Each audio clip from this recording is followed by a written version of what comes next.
Hey guys, AuspiciousAussie here, and welcome to episode 40 of my New York City Wrestling series for TEW 2016. Okay, so this is Shamrock Showdown. We've got a big main event tonight, a triple threat for the number one contendership for the Empire title. And then we've just got a nice little roundup of other matches, and we've got a progression to the Tri-State Regional title. Once again, just forgetting my own title names for a second there.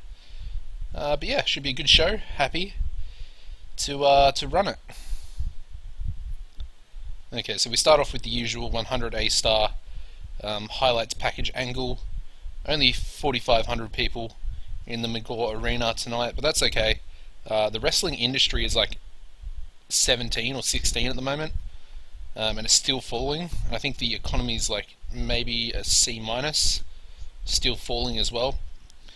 So I don't know, we're doing pretty well considering where those two things are, and hopefully once they start going up, our progress will be a lot better. But anyway, no worker improvements there. Advances the three storylines as well. Go into the first match of the card, 75 B-. In an exceptional match, Logan Wolfsbane and Marvin Malloy defeated the Southern Stars in 12:36 when Logan Wolfsbane defeated Tennessee William by submission with a Boston Crab. Animal Harker is improving in flying skills. We then go into the second match of the card, 76 B-. In an exceptional match, Dean Waldorf defeated Bret Heartbreak in 9:31 by pinfall with a Waldorf salad toss. As you expect, Dean picking up a 93 in-ring performance there, carrying the match, of course. But a very good rating for Bret Heartbreak. I'm happy with that. Okay, so we got a 100 A-star angle. El Serpiente is cuts a promo on Emmanuel Bryant, saying he doesn't even know how this rookie managed to but get involved in the Tri-State Regional title picture. He doesn't really think that Emmanuel deserves it, and yeah, he'll be facing Emmanuel and Steve Flash in a tag team match next up. No worker improvements. The match itself gets a 76 B-. In a bout that had fantastic heat and great wrestling, Flash Power defeated El Serpiente and Savage Tiger Jr. in 9:54 when Steve Flash defeated Savage Tiger Jr. by pinfall with a Flash Bang.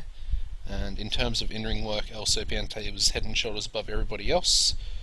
Bryant was actually off his game as well, but that's okay.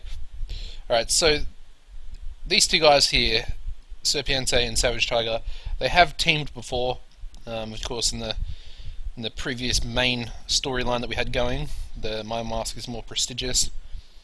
But yeah, they've teamed up again tonight.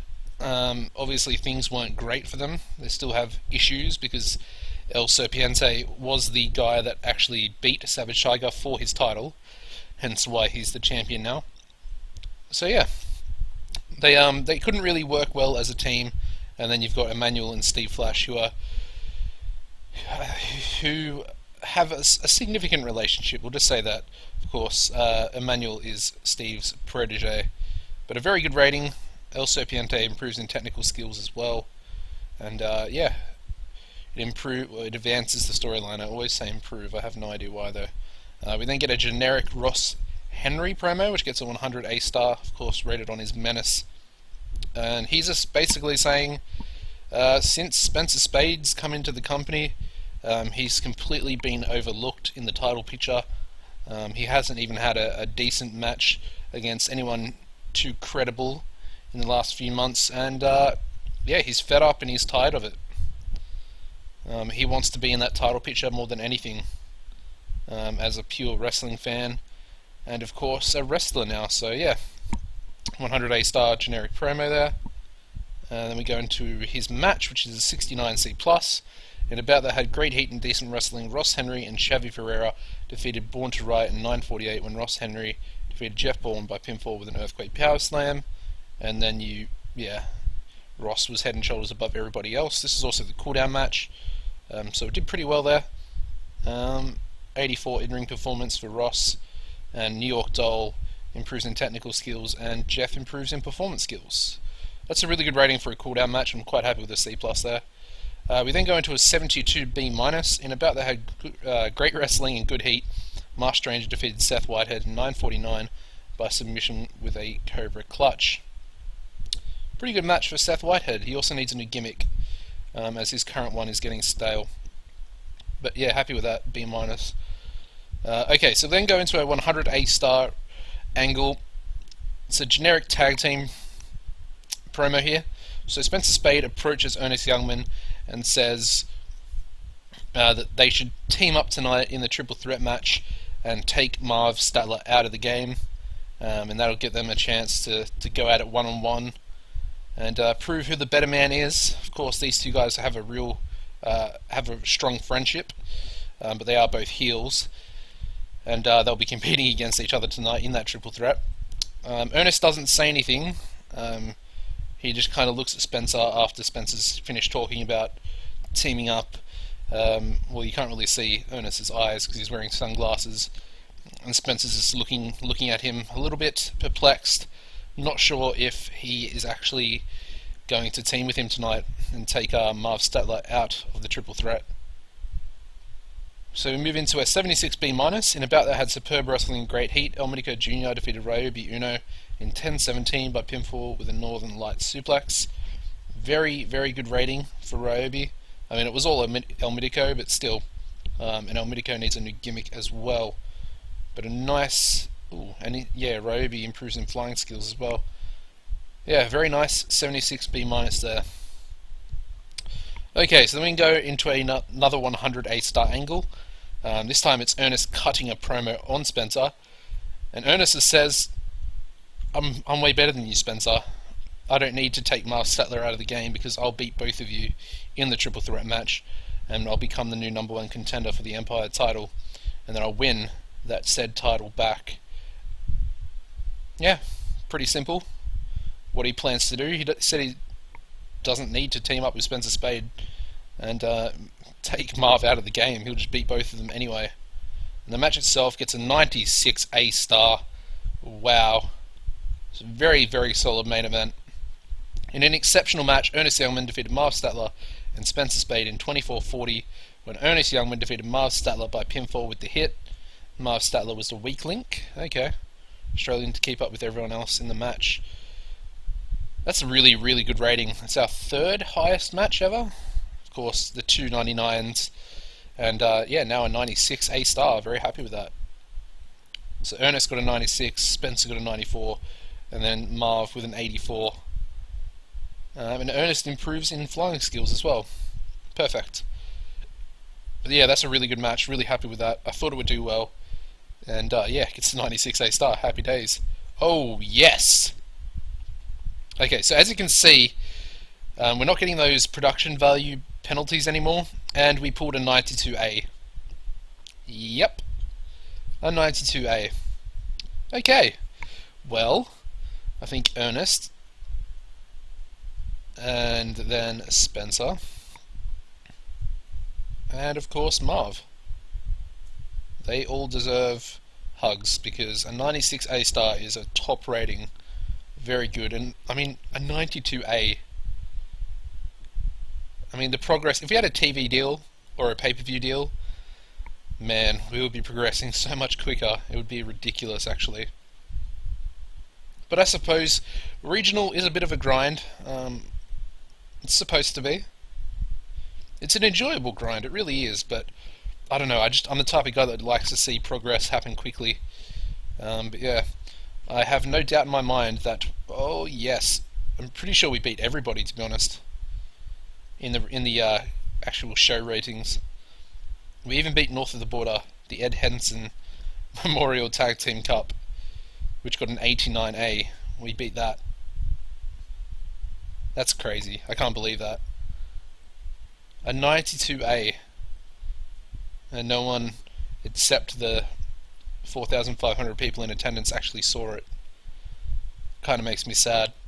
Anyway, so yeah, we'll have a look at the popularity. Okay, so Yeah, we actually reached 45 at the end of last month after the second show main event. And yeah, the spillover is pretty decent. We're now E minus in Great Lakes, Mid Atlantic, and New England. But we're also now 43D importance in the tri-state as well, which has gone up. It was 42 before that show. So happy days. We're nearly at the point. We're only 4 importance points away from actually getting half of Cult done. But of course, I've mentioned previously that I would at least like to get a C in the tri-state before we start venturing into the New England region. But yeah, that's really good. Let's have a look at some popularities. Let's have a look at Ernest first of all. He was the winner and new number 1 contender. 91A, beautiful. Let's have a look at Marv. He took the loss in this, but I expect he went up anyway because it was a really good match. Oh, actually, he's the same. But that's okay, he did take the loss. And Spencer, he's a 90A now as well. He's up 9 points. Okay. Yeah, it was really, really easy to get Spencer Spade to a 90. If you have a look at the increases, this is when we brought him in. So we brought him in for December, 12 points of popularity. Then January, another 12 points of popularity. And then to February, he only got 9 points of popularity. And then another 9 points into March. And yeah, you guessed it, he's got another 9 points in this month. So yeah, I don't know. I feel like he's going to get stolen from us. Although, to be fair, Ernest hasn't been taken from us yet. So, oh fuck, I've jinxed it now, haven't I? I just probably jinxed both of them. What is the bet? Next episode, one of them will be gone. Because I just jinxed it. I did it with Storm Spillane earlier in the series. Why do I do these things to myself? Okay, anyway. Let's have a look at the creative meeting. Spencer, Ross, Ernest, Dean, and Steve are our franchise players. That hasn't changed. I don't think that's changed. Talk the talk. I mean, none of these are really going to change because we haven't brought anyone in. And they're all fairly... We also need to change our Medico's gimmick. Got to remember to do that. Hidden Gems. Hell's Bouncer, wasn't he... He used to be with NYCW. Or not. Okay, maybe that was my 2013 save that he actually went there at some point. He's pretty decent though. Interesting, he's got a couple of different pitches. Colossus. Interesting. Oh, Primus Allen. Ooh. If any of you guys have ever watched Matt Sodaro, Putty or whatever his name is, that he likes to call himself, is a really good TEW YouTuber. He made Primus Allen somewhat of a star in his Mid-Atlantic Wrestling save.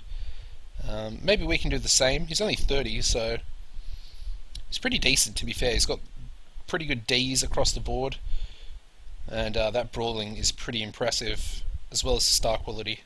And of course, the menace.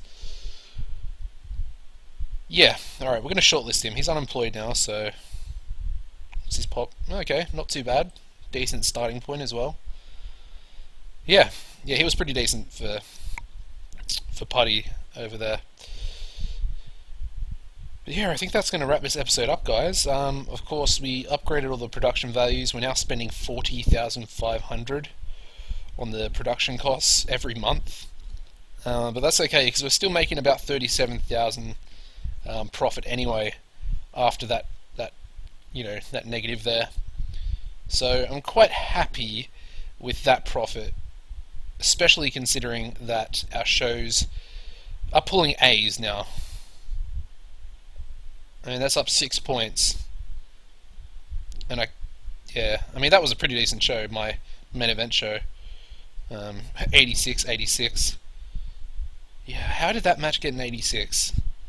Ernest and Savage versus the Southern Stars pulled an 86 match.